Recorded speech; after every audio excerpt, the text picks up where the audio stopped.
영원히 오지 않는 버스. 아침에 버스를 기다리고 있었다. 진달래가 피어 있었다. 도쿄도 운행버스는 좀처럼 오지 않았다. 3명, 4명 기다리는 사람이 점차 늘어났다. 5월의 버스는 좀처럼 오지 않았다. 버스가 오는 쪽을 향해 모두들 고개를 돌리고 4명, 5명, 8시 20분. 그러자 드디어 나타났다. 다리 저쪽에서 녹색 쪼가리가 점점 커지면서 버스가 되어 달려왔다. 기다리느라 힘주고 있던 눈을 풀고 5명, 6명 승차장 안으로 들어선다. 6명, 7명 목을 늘어뜨리고 승차한다. 기다리던 것이 왔다는 게 신기하다. 오지 않는 것을 기다리는 일이 내가 하는 일상이므로 승차하고 나서 문득 깨닫는다. 달려오지도 않고 버스를 놓친 한 여자가 정류장에서 아직 기다리고 있다는 것을 다리 저쪽에서 솟아오른다. 그것은 언젠가부터 희망과 같은 것이었다.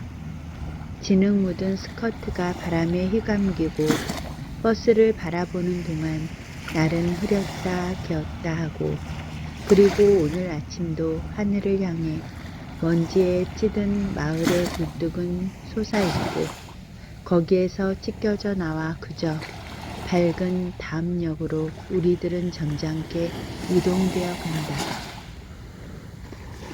말에 대하여 눈동자 속에 기르는 말이라는 말이 채 끝나기도 전에 당신에게서 뛰쳐나오는 말 한 마리가 보인다. 붉은 말, 푸른 말, 내 안으로도 말이 들어온다. 바스락거리며 풀이 갈라지고 바람이 건너간다. 말의 눈으로 보는 세상은 그 중심에서부터 사탕처럼 황홀하게 넋을 잃고 녹아간다. 거슴츠레한 눈동자, 친절함을 배신하는 허리 주변의 야성미는 얼마나 멋진가. 윤기 흐르는 엉덩이살이 바람에 떨리고 있다. 그 끝으로 섬세한 다리가 둥글게 꺾어져 있어 말의 몸은 이어진 형태가 신선하다. 앞으로 나아가려는 의지, 머물려고 하는 의지, 두 가지 의지로 정직하게 찢겨진 말은 서 있기가 언제나 거북한 것 같다. 뜻밖의 일에 약해지기도 하고 말이 달릴 때 말은 조금씩 말로부터 멀어지고 말 이외의 뭔가가 되려 하면서도 마침내 말이 되어 힘이 되어 말 이외엔 아무것도 아닌 말이 되어간다. 말에게는 꼬린 지점이 보이지 않습니다. 힘 있는 것과는 무관한 자의식 없는 무사와 같습니다. 그런 모습을 보는 것만으로도 허리가 두둥실 들뜨게 됩니다. 인간과 서로 이어져 있던 오래된 관계가 갑자기 짧게 끌어당겨집니다. 그리고 아슬아슬하게 연결되어 버립니다. 말의 상반신과 사람의 하반신이 같은 흙탕물에 담겨 있습니다. 썰의, 성교, 말과의 혼인. 다리 위에 말, 나는 6살, 굵은 나무 막대기가 억수로 쏟아지는 듯한 소리가 났다. 김이 서린 말의 배는 도로를 세게 때리는 따뜻한 소리. 늙은 마리가 고개를 숙이고 나도 서 있다. 다리 옆에서. 말이 앞다리로 저어놓아 어지러워진 수면. 세상은 식은 콘소메 수프다. 말은 솟아오르는 환상의 증기다. 검은 물에 젖어있는 말의 감정. 오래 사역당한 말의 역사를 물리치려는 반역과 회초리에 맞는 기쁨의 말이 몸속을 휘저으며 뛰어다니고 있습니다. 말은 어디서 왔을까? 한눈에 전부 들어오는 변경의 농촌에서도 사람의 눈 속에 말이 있었다. 말의 눈 속에도 사람이 있었다. 어떤 풍경. 오스틴 공항을 향해 가던 차가 마침 다리를 다 건너려고 할 때 더그가 말했다. 이 다리 아래 수천 마리의 박쥐가 있어. 저물 무렵이면 일제히 날아오른다. 그리고 새벽에 다시 돌아온다. 하루에 2번. 하늘에는 검은 강을 흘려놓은 것처럼 박쥐 무리가 조용히 흘러간다. 이젠 오스틴에서 명물이 된 풍경이다. 가끔 나는 생각한다. 본 적 없는 그 풍경을, 들은 적 없는 날갯소리를, 어두운 다리 아래로부터 오늘도 태어나려는 것들에 대해. 해가 지므로 날아올라야 한다. 그것은 어떤 것도 거스를 수 없는 박쥐들의 이유, 되풀이되어 왜 그때마다 새로운 날인가. 그때 나는 산다라는 동사를 눈부시게 다시 질문받은 것 같았다. 새벽 4시. 가슴 높이에서 조용히 강화하는 것과 새로이 치솟아 오르는 것과의 신비로운 교대가 이루어지는 새벽. 박쥐들이 오스틴의 다리 아래로 날갯소리를 거두러 내려갈 무렵, 멀리 시공을 거쳐 건네지는 것. 내 속에도 아직 숨어 있을까? 어두운 다리 아래 새벽을 기다리고 있는 한쪽 날개의 생물이. 해고로부터의 목소리. 부드러운 바위덩어리가 쩍 갈라지는 듯한 남자들의 웃음소리가 터졌다. 비속한 것이 조금도 섞이지 않은 일순간의 선명함이 가슴을 찔렀다. 이상하게도 아픔 같기도 한 찔림이었다. 갈라진 바위들은 상처를 바람에 드러내 놓은 채 각각 있는 그대로 우두커니 서 있다. 공간에 남은 잔향에 귀와 몸을 다 담았다. 따뜻한 목소리다. 막 완성된 책을 봉투에 넣고 봉인해서 우표를 붙인다. 그 일련의 작업을 하는 남자들이다. 나는 조금 떨어진 장소에서 잘 움직이는 근육과 튼튼한 손목, 두꺼운 등을 바라보고 있다. 청바지에 가려진, 거칠 것이라 짐작되는 복부라든가 목, 노출된 복사뼈, 여기저기 울퉁불퉁 튀어나와 시선이 가는 부위들의 눈끝이 멈췄다. 키가 큰 사람도 작은 사람도 있었다. 부드러운 목소리를 내는 사람, 굵은 목소리를 내는 사람, 목소리가 섞이는 방식이 계산하지 않은 화음과 같다. 20대에서 30대의 남자만 5명이다. 하루 대부분의 시간을 작업에 몰두하는 말이 없는 그들이 가끔 섬광과 같은 짧은 대화를 주고받는다. 그 사이에 일어난 웃음소리다. 무엇이 그리 재밌었는지 그 이유와는 관계없이 단지 그들의 목소리 그 자체가 나를 따뜻하게 해주다니 뜻밖이었다. 그것은 예를 들면 맨손으로 사과를 두 쪽으로 가르는 듯한 시원한 폭력. 그런 것에 내가 달라져서 내장이 바깥 공기에 노출되는 놀라움. 처음엔 작은 부상을 당한 것 같아서 상처라고 알아차린 순간 몸의 가장 깊고도 부드러운 부분에 청렬한 목소리가 도착해 있었다. 우리는 한 사람 한 사람 어디에선가 흘러왔다가 뿔뿔이 흩어져 있는 바위이므로 굴러 떨어질 때밖에는 다른 바위를 만질 수가 없다. 그런 각자 각자인 바위의 고독으로부터 선명한 물보라가 동시에 튕겨 몰랐던 것이다. 그 웃음소리는 순간 강하게 연결되었다가 다시 각각의 고독으로 돌아갔다. 불을 응시하고 난 후와 같은 외로운 몸으로 5명의 남자들이 일을 하고 있다.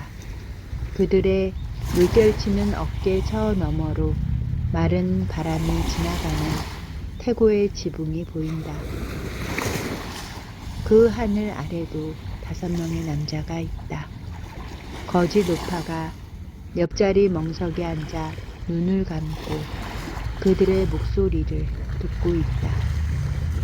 개미, 네크라린을 접어 테이블 위로 굴리자 심장도 없는데 쿵덕쿵덕 소리를 내다가 내품던 관능적인 냄새를 접으며 구석에서 발그락 멈춘다.